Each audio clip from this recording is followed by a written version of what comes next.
थी ये जहां जब न था, ये ज़मीं जब न थी ये जहां जब न था, ये ज़मीं जब न थी ये जहां जब न था, ये ज़मीं जब न थी ये जहां जब न था, चाँद सूरज न थे आसमां जब न था, चाँद सूरज न थे आसमां जब न था, राज़े हक भी किसी पर आया जब न था, राज़े हक भी किसी पर आया जब न था, जब न था कुछ यहाँ। बिस्मिल्लाहिर्रहमानिर्रहीम।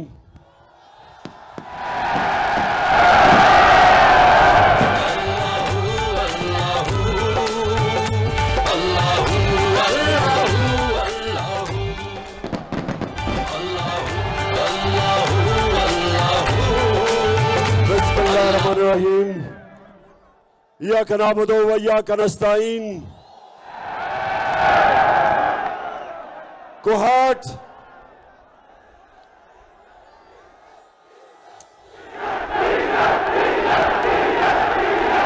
एक अफसोस है कि पूरी तरह लाइटें नहीं, सही माने में जो आपकी तादाद है वो नजर नहीं आ रही। अफसोस है मुझे इस चीज का। अगर ये दिन के वक्त जलसा होता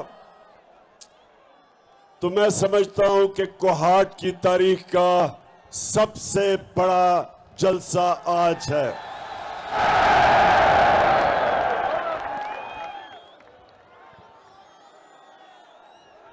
मेरे कोहाट के बाशऊर नौजवानों जो सब मुझे सामने नजर आ रहे हैं,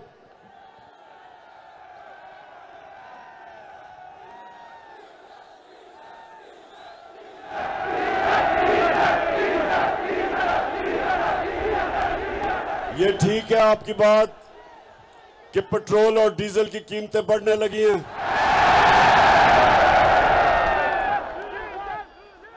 ये इंपोर्टेड हुकूमत खौफजदा है क्योंकि इनको हुक्म मिला है,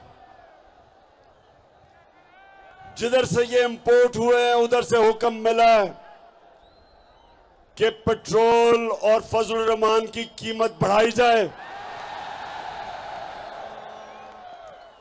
लेकिन डरे हुए हैं। ये इंपोर्टेड हुकूमत इसको इस वक्त इसके ऊपर खौफ तारी किया गया है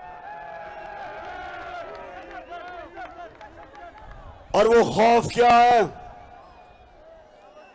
कि पीछे इनके टाइगर है और आगे समुंदर है, फंस गए। बड़ा शौक था चेरी ब्लॉसम शहबाज शरीफ को वजीर आजम बनने का। इसको बड़ा शौक था वजीर आजम बनने का क्योंकि इससे पहले बड़ा भाई वजीर आजम था 3 दफा।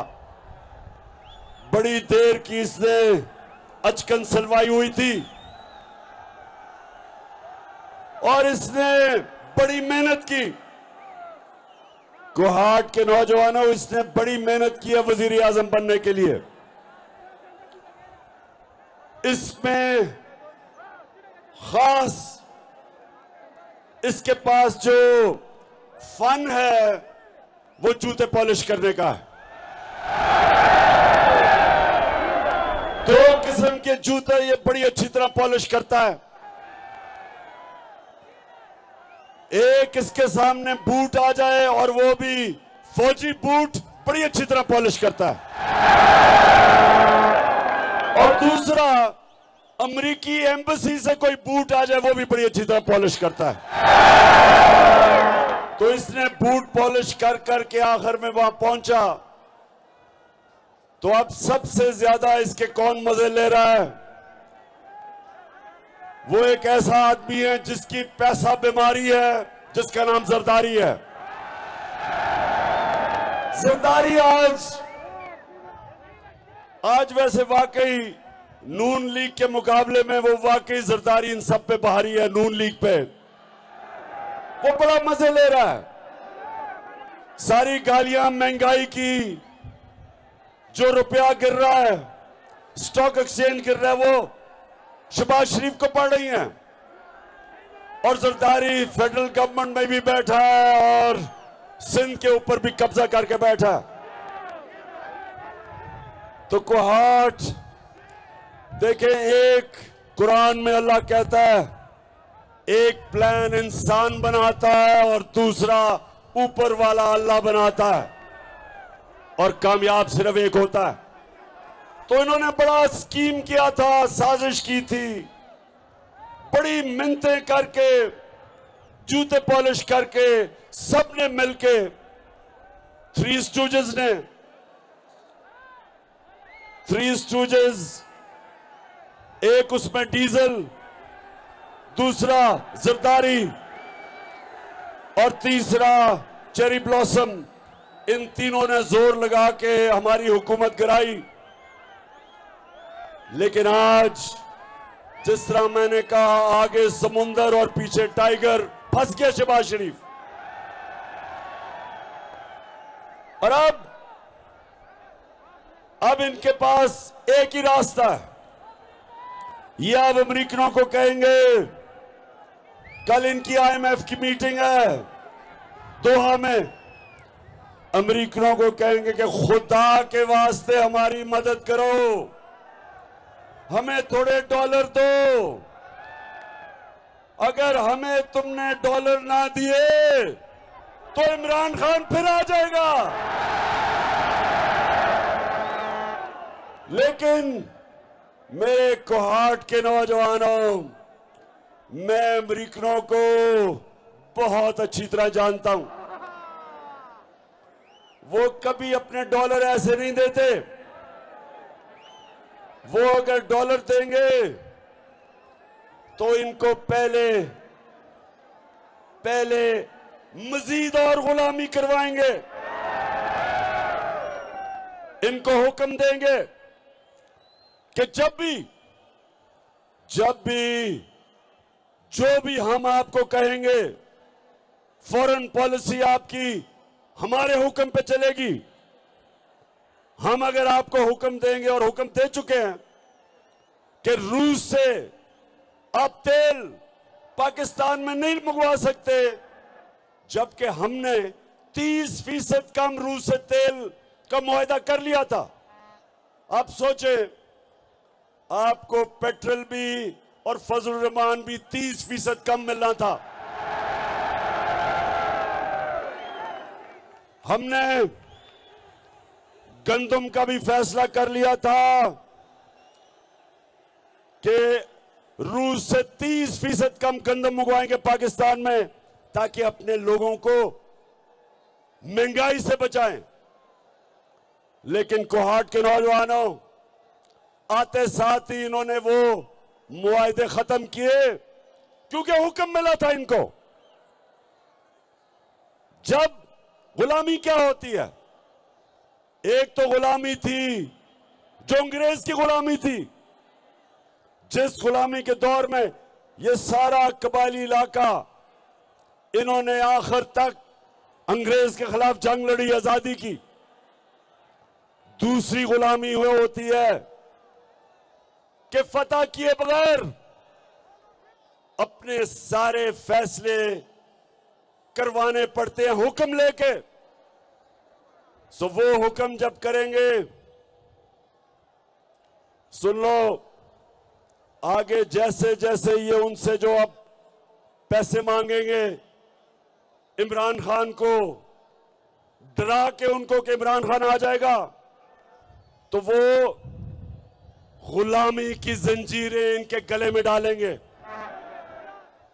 और इनसे हर अपना काम करवाएंगे।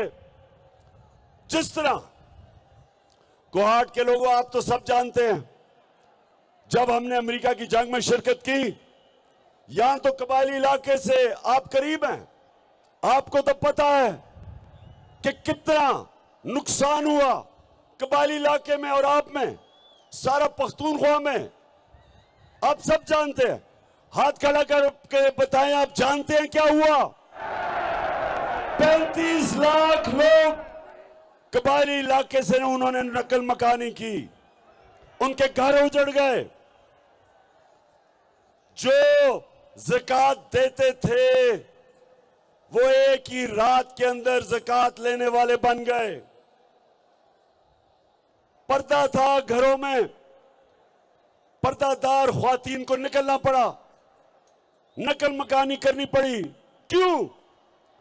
क्योंकि उस वक्त के हुक्मरान ने जब धमकी पड़ी अमेरिकनों से तो उसने घुटने टेक दिए और उस जंग में पाकिस्तान को ले गया जिसमें पाकिस्तान का ना लेना था ना देना था। हमारा क्या, हमारी वो जंग ही नहीं थी, लेकिन धमकी मिली, ऑर्डर मिला कि अगर आप ना गए तो हम ये कर देंगे आपसे। और तब जनरल मुशर्रफ उनके सामने घुटने टेक गया और 80,000 पाकिस्तानियों ने कुर्बानी दी। सबसे ज्यादा नुकसान कबायली इलाके के लोगों को हुआ। ड्रोन अटैक्स हुए। आपको तो यह इल्म होगा कि किस तरह कबायली इलाके के लोगों के ऊपर जुल्म हुआ। ड्रोन अटैक होता था, जो भी मरता था कहते थे जी दहशतगर्द है। कभी तफ्तीश नहीं हुई क्योंकि हुकूमत मिली हुई थी अमेरिकनों के साथ, उनको इजाजत दी थी कि वो आके हमारे मुल्क में लोगों को कत्ल करें। और ये होती है गुलामी। नौजवानों, ये होती है गुलामी जिसके खिलाफ मैं आज आपके पास आया हूं कि आपने मेरे साथ मिलकर हकीकी आजादी की जंग लड़नी है। आप तैयार हैं इस्लामाबाद के लिए? मैं तो अभी मोटरवे से आया हूं, माशाल्लाह सड़क भी अच्छी हो गई है, जल्दी पहुंच जाएंगे आप वहां। तैयार हो? ऊपर से अल्लाह ने मौसम भी ठीक कर दिया है। जो लोग कहते थे बहुत गर्मी है, ऊपर वाले ने हमारे लिए, वैसे भी नौजवानों को तो वैसे भी गर्मी नहीं लगती। मैं तो वैसे भी 21 साल गर्मी में खेलता रहा हूं, मुझे तो गर्मी नहीं लगती। और अगर मुझे गर्मी नहीं लगती तो कोहाट के नौजवानों को भी नहीं लगती। सो हमने वो करना है। हमने अपने मुल्क को इन चोरों से जो हमारे ऊपर मुसल्लत किए गए और जिन्होंने मुसल्लत किए, हमने उनको एक पैगाम देना है कि ये एक आजाद मुल्क है। आजाद मुल्क का मतलब, आजाद मुल्क का मतलब जो, वैसे ये लाइटें ऑन करें ताकि लोग देख सके कितनी पब्लिक आई है। आजाद मुल्क का मतलब वो था जब आज से 75 साल पहले तहरीक पाकिस्तान चली थी और हमारे बड़ों ने अवाम को कहा था, मुसलमानों को, कि पाकिस्तान का मतलब क्या, और ला इलाहा इल्लल्लाह का मतलब ये कि अगर एक मुसलमान किसी के सामने सिवाय अल्लाह के किसी के सामने झुकता है, वो शिर्क करता है। असल में तो वो मुसलमान ही नहीं, क्योंकि वो अल्लाह से अपना वादा तोड़ता है कि अल्लाह तेरे सिवा में किसी के सामने नहीं झुकता। और ये याद रखे कोहाट के नौजवानों, कभी कोई कौम, अजीम कौम बन ही नहीं सकी जो आजाद ना हो। कभी गुलाम या इंसान या कौम जो गुलाम होते हैं वो जमीन पे रेंगते रहते हैं, वो इकबाल के शायर नहीं बन सकते, उनकी परवाज ऊपर नहीं होती, वो सिर्फ आजाद इंसान ऊपर जाता है। जो मैं बार बार लोगों को कहता हूं कि सीरत नबी हमने इसलिए स्कूलों में पढ़ाने की कोशिश की और इंशाअल्लाह अगर इन्होंने रोक भी दी, हम पढ़ाएंगे अपने बच्चों को सीरत नबी, क्योंकि सिर्फ तब आपको पता चलेगा कि मेरे नबी सल्लल्लाहु अलैहि वसल्लम ने कैसे दुनिया की तारीख का सबसे बड़ा इनकलाब लेके आया मदीना में, सिर्फ एक चीज पे कि ला इलाहा इल्लल्लाह, कोई नहीं है खुदा सिवाय अल्लाह के। इंसानों को बड़े इंसान बना दिया। कभी जो इंसान आजाद नहीं होता, फिर से याद रख लें, वो कभी बड़े काम नहीं कर सकता। कोहाट, मैं आपके सामने कोई सियासी तकरीर नहीं कर रहा, मैं तबलीग कर रहा हूं। मैं आपको आपका दीन सिखा रहा हूं। नमाज में जब आप पढ़ते हैं, जब आप नमाज में सिर्फ एक चीज अल्लाह से मांगते हैं, आप क्या मांगते हैं? सिर्फ एक चीज अल्लाह से नमाज में जब 5 वक्त पढ़ते हैं, क्या मांगते हैं? आप एक चीज मांगते हैं कि अल्लाह उनके रास्ते पे लगा जिनको तूने नेमतें बख्शी, उनके रास्ते पे नहीं जो तबाही के रास्ते पे चले गए। आज पाकिस्तानियों, हम वो 2 रास्ते हमारे सामने, एक है तबाही का रास्ता और गुलामी का रास्ता, दूसरा नबी सल्लल्लाहु अलैहि वसल्लम का रास्ता, हमारी अजमत का रास्ता, मुश्किल रास्ता। हमारे नबी का रास्ता आसान नहीं था, मुश्किल रास्ता था, लेकिन वो इंसान की और कौम की अजमत का रास्ता था।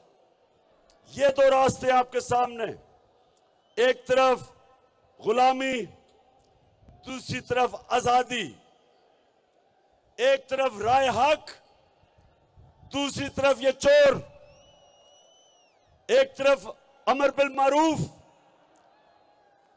हुक्म है अल्लाह का कि अच्छाई के साथ खड़े हो, बुराई के खिलाफ जहाद करो।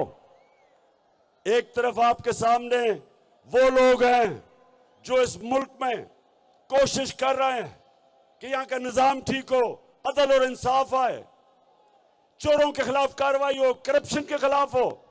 दूसरी तरफ पाकिस्तान के वो डाकू जो 30 साल इस मुल्क को लूट रहे थे, वो खड़े हैं।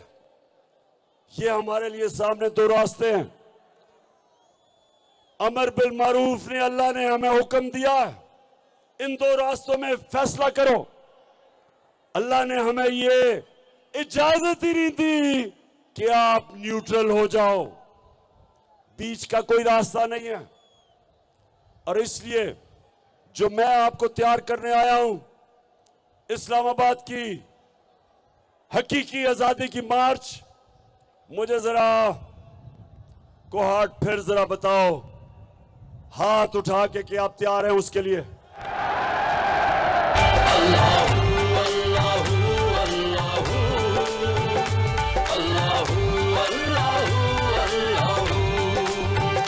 ये ज़मीं जब न थी, ये जहां जब न था, ये ज़मीं जब न थी, ये जहां जब न था, ये ज़मीं जब न थी, ये जहां जब न था, ये ज़मीं जब न थी, ये जहां जब न था, चांद सूरज न थे, आसमां जब न। तो कोहाट, मैं आप भूल ना जाऊं, मैं आज एक बड़ा अजीम इंसान, ख्याल जमान, उसको मैं आज याद करना चाहता हूं। हमारे पार्टी में थे और अल्लाह को प्यारे हो गए, तो मैं आज ख्याल जमान को खास तौर पर और उनकी फैमिली को याद करना चाहता हूं। इन्होंने हमारे साथ जदोजहद की थी। तो कोहाट, आज जो आपके सामने हुकूमत है, चेरी ब्लॉसम की, बूट पॉलिश, ये याद रखें कि सारों हमें कहते रहे कि जी हम बड़े तजर्बाकार हैं, हमें कहते रहे कि आप नाहिल हैं, और कहते रहे कि जब भी आप अवाम में जाएंगे तो लोग आपको बुरा भला कहेंगे, आप छुपते फिरेंगे।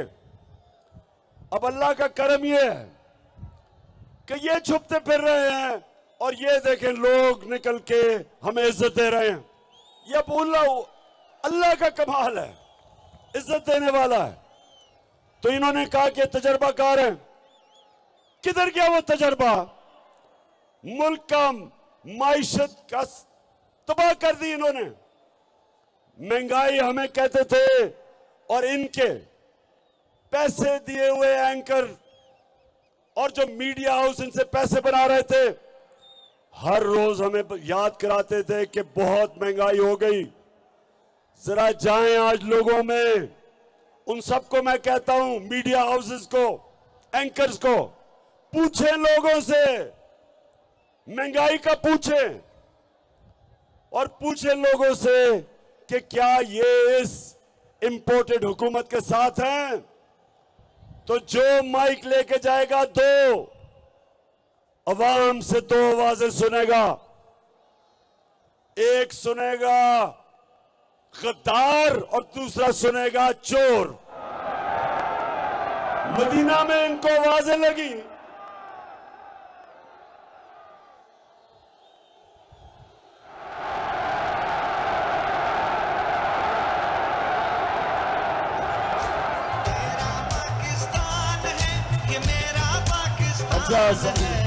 तेरा पाकिस्तान है।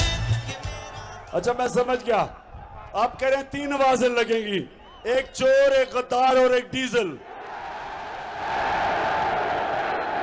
अच्छा हमारी कोहाट सुने जरा, बड़ी मुश्किलों से हमारी असेंबली पहली दफा कितने सालों में एक असेंबली डीजल के बगैर चल रही थी,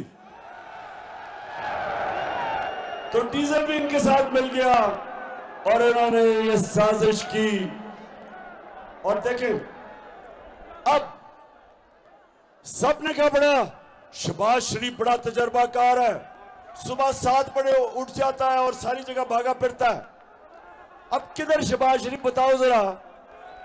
हमने आपका जो बैंकरप्ट दिया पाकिस्तान, दिवालिया निकाल के हमें दिया, हमें फख्र है कि हमने हर मुश्किल वक्त से निकाला। हमने उसको कोरोना के दौर में निकाला। कोरोना 100 साल में एक दफा इतनी बड़ी वबा आती है, बुरान आता है। और अगर ये होते तो आज यहां लोग भूखे मर रहे होते, क्योंकि इन्होंने बार बार मुझे कहा 3 महीने कि इमरान खान बंद करो, लॉकडाउन लगाओ, मुल्क को बंद करो। और हर जगह में इनसे और इनका सिंध की हुकूमत से एक ही सवाल पूछता था कि अगर मैं बंद करूंगा, लॉकडाउन लगाऊंगा, तो दिहाड़ीदार का क्या होगा, गरीब आदमी का क्या होगा, वो किधर से खाना लेके आएगा। सारा वक्त मैं इनसे पूछता था, इनको कोई परवाह गरीब आदमी की नहीं थी। बार बार इनकी, अगर आप सोशल मीडिया पे जाएं, इनकी सारों की तकरीरें हैं मेरे खिलाफ कि इमरान खान लॉकडाउन नहीं लगा रहा, इसके ऊपर FIR काटनी चाहिए। और आज ये है, अल्लाह अल हक है, सच का खुदा है। अल्लाह का करम देखे कि दुनिया आज मानती है कि वो मुल्क जो 190 मुल्कों में से जो ऊपर के 4-5 वो मुल्क जिन्होंने सबसे बेहतर कोरोना के अंदर अपने लोगों को बचाया, अपनी मायशत को बचाया, अपने गरीब को बचाया, वो मुल्क 5 मुल्कों में से एक मुल्क पाकिस्तान है। और जब इन्होंने हमारी गवर्नमेंट गिराई, इस मुल्क में सबसे ज्यादा डॉलर आ रहा था। हमारे जो बैरून मुल्क पाकिस्तानी, जो हमारा सबसे बड़ा असासा, उन्होंने 31 अरब डॉलर पाकिस्तान भेजा, रिकॉर्ड, जिसमें कोहाट से भी कितने बाहर काम करते हैं।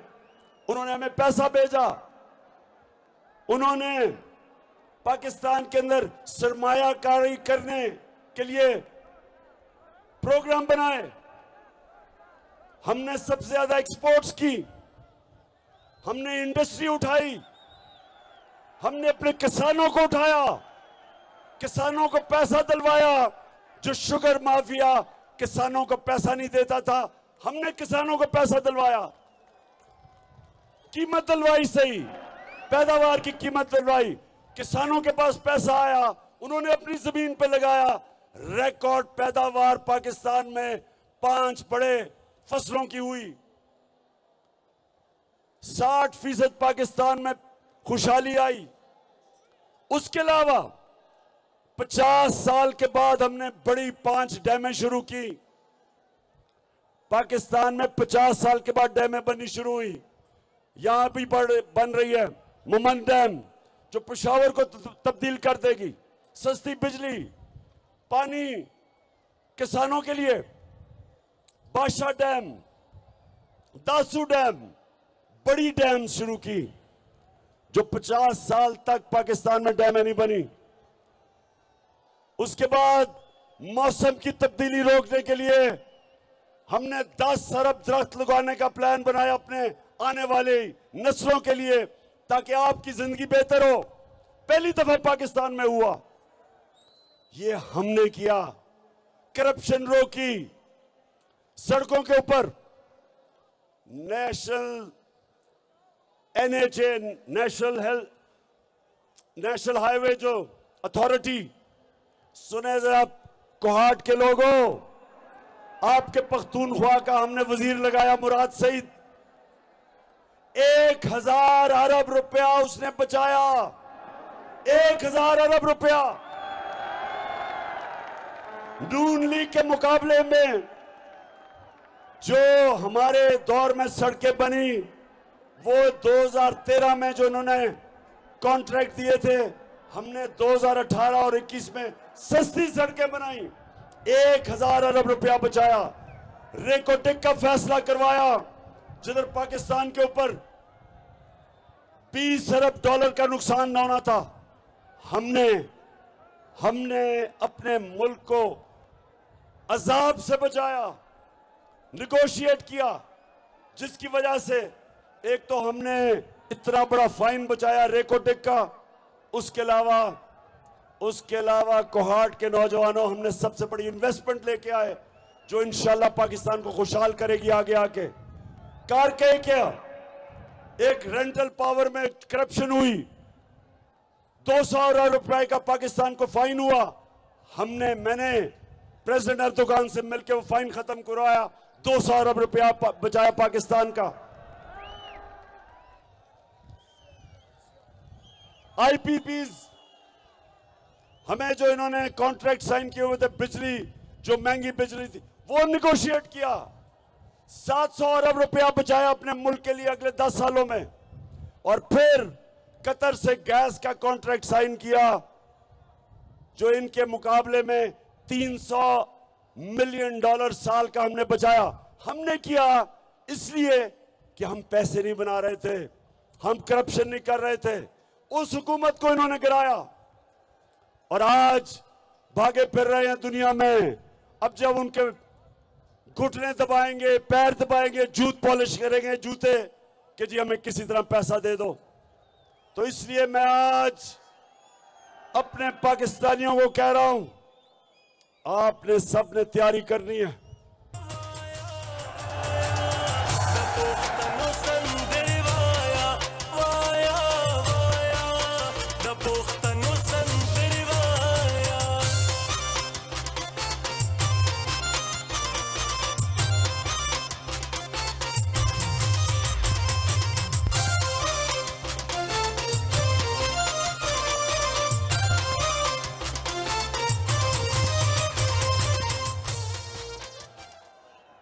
मैं आज सुप्रीम कोर्ट का जो फैसला हुआ है नोटों के खिलाफ,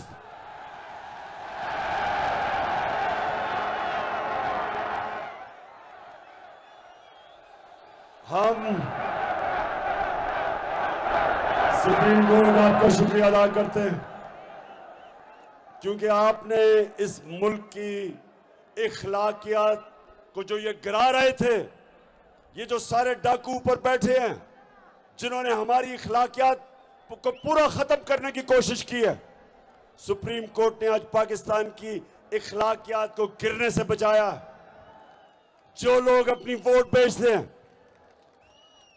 अपने हलकों से, अपने लोगों से गद्दारी करते हैं, आइन से, जमहूरियत से गद्दारी करते हैं, शुक्र है कि आज सुप्रीम कोर्ट ने उनकी वोट को रद्द कर दिया।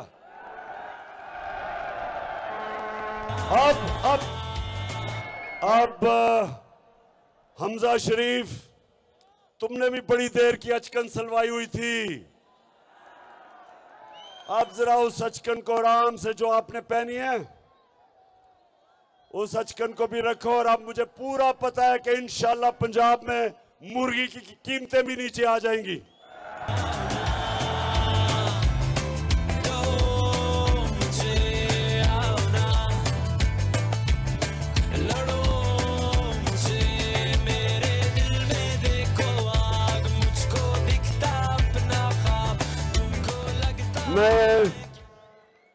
मैं सुप्रीम कोर्ट से एक और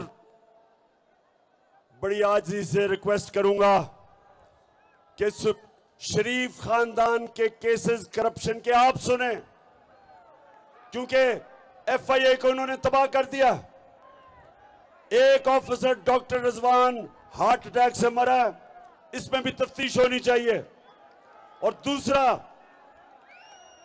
दूसरा जो इन्वेस्टिगेटिंग एफआईए का ऑफिसर है, उसको भी हार्ट अटैक हो गया, जो शरीफ खानदान के केस सुन रहा था, शहबाज शरीफ के।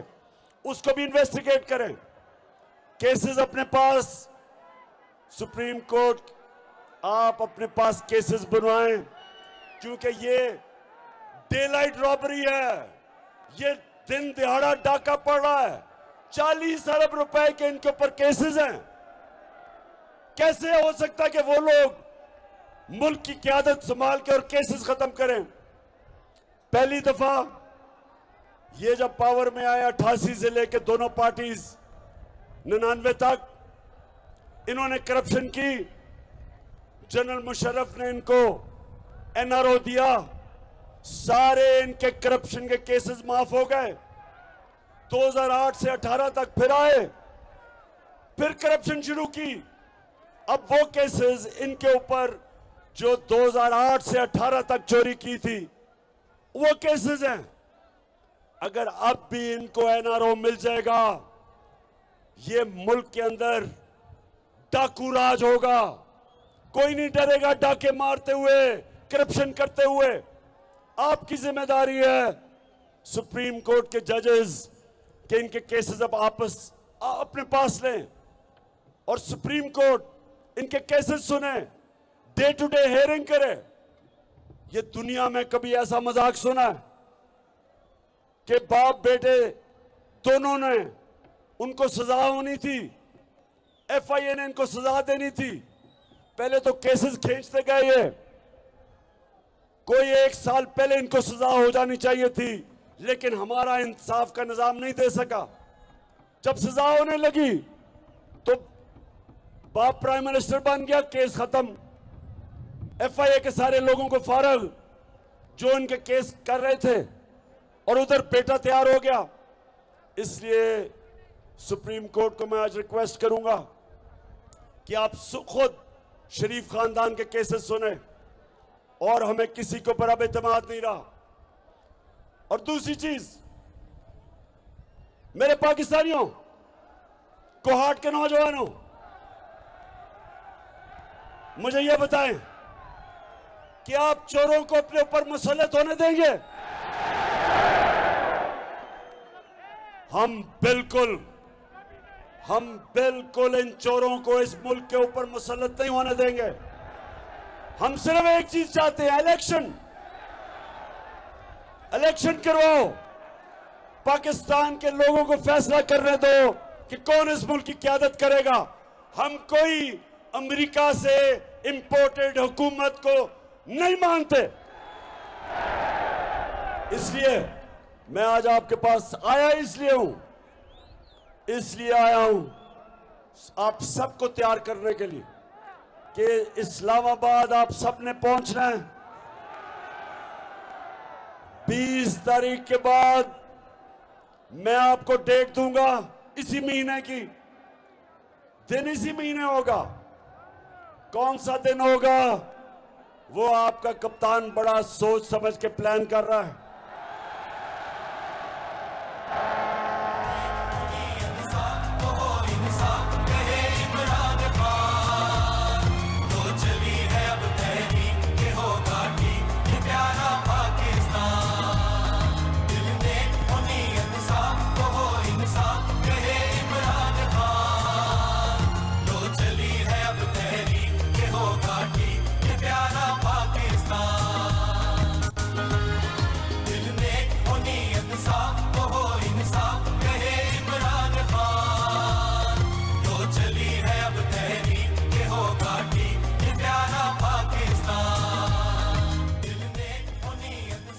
अच्छा, कोहाट के नौजवानों और जो भी ये पाकिस्तान में ये देख रहे हैं, मैं चाहता हूं सारे पाकिस्तान के नौजवान आज मेरे से एक चीज वादा करें कि कभी वोट नहीं देंगे किसी उस पार्टी को जिन पार्टीज के लीडरों का पैसा और जायदाद मुल्क से बाहर पड़ी हो। वादा करें मेरे से। क्योंकि नौजवानों, जब मैं प्राइम मिनिस्टर था तो जब भी बाहर से दूसरा मुल्क से कोई वजीर मुझे मिलने आता था या प्राइम मिनिस्टर, तो सबसे पहले मुझे बताया जाता था कि ये किधर पढ़ा है, कितनी पढ़ाई की, इसका तजर्बा क्या है, ये ईमानदार है या नहीं है, इसकी रेपुटेशन क्या है। एक एक चीज उसकी पहले मुझे बताई जाती थी मेरे मिलने से पहले। तो जब आसिफ जरदारी बाहर जाता था तो वो सारे कहते थे कि देख के इसे हाथ मिलाना, आपकी उंगलियां चोरी कर लेगा।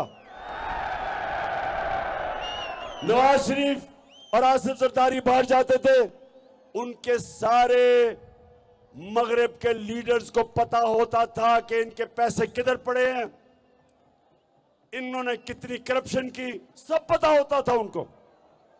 तो कभी ये उनके सामने आंखों में आंखें डालकर बात नहीं कर सकते, ये कभी एब्सोल्युटली नॉट नहीं कह सकते।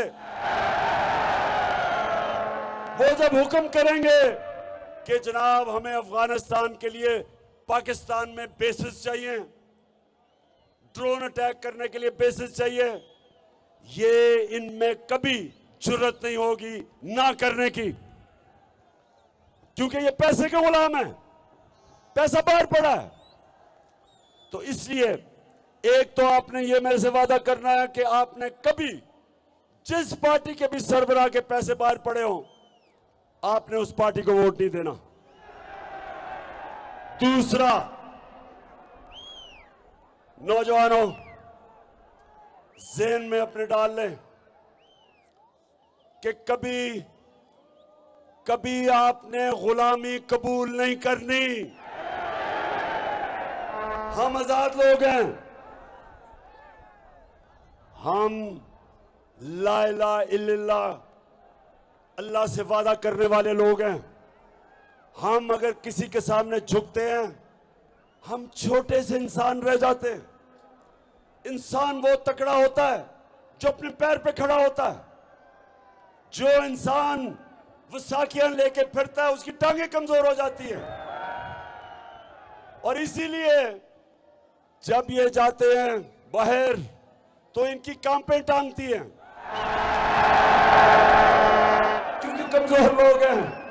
इसलिए नौजवानों, मैं आप सबसे वादा लेना चाहता हूं कि हम आजाद लोग हैं, कुर्बानियां दे के पाकिस्तान बना था, लाखों लोगों ने कुर्बानियां दी थी।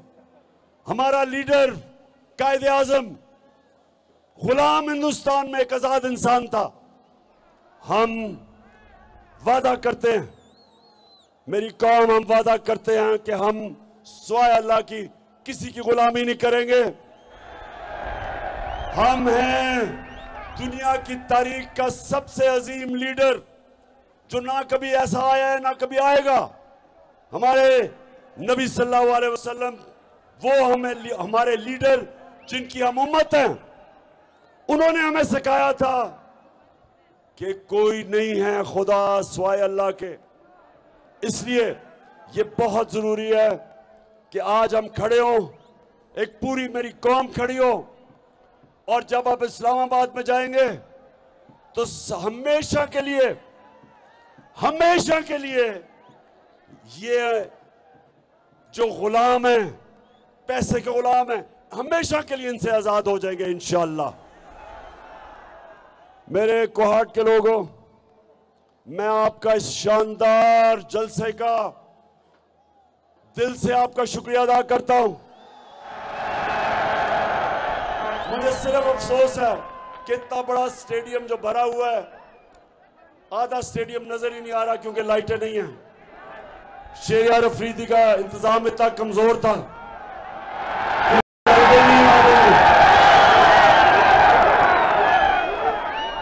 आगे से शेरियार अफरीदी किसी और को इसका इंतजाम देना।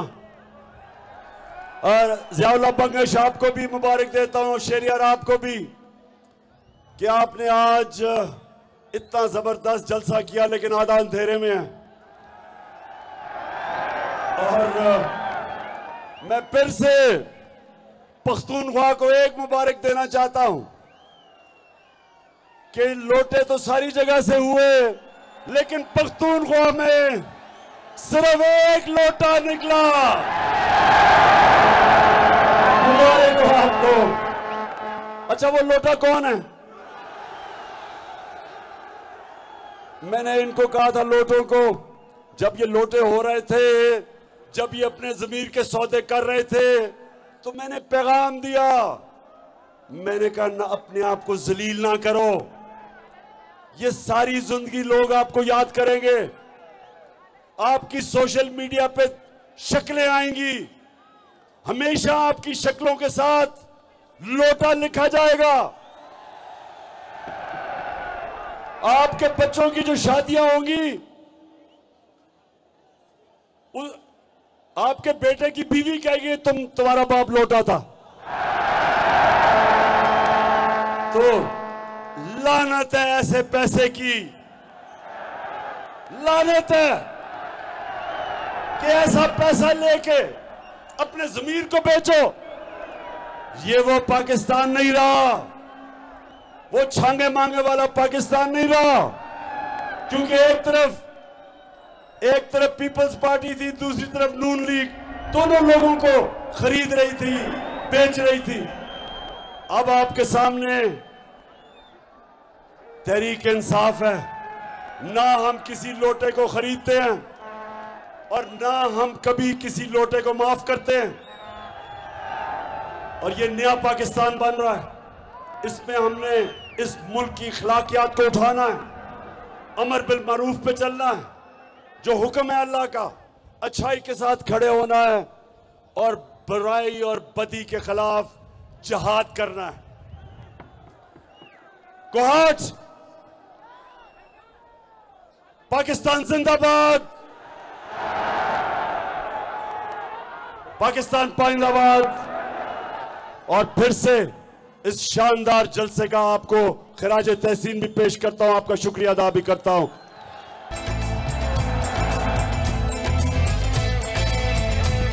नस्ताइन